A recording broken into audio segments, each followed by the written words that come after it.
റസൂലുള്ളാഹിയെ ഒന്ന് കാണണം, കണ്ണെടുക്കാതെ നോക്കി നോക്കി നിൽക്കണം.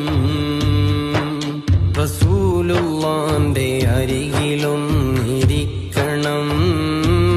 പൊന്നു പുന്നാര കദമിൽ വീണ് മുത്തണം.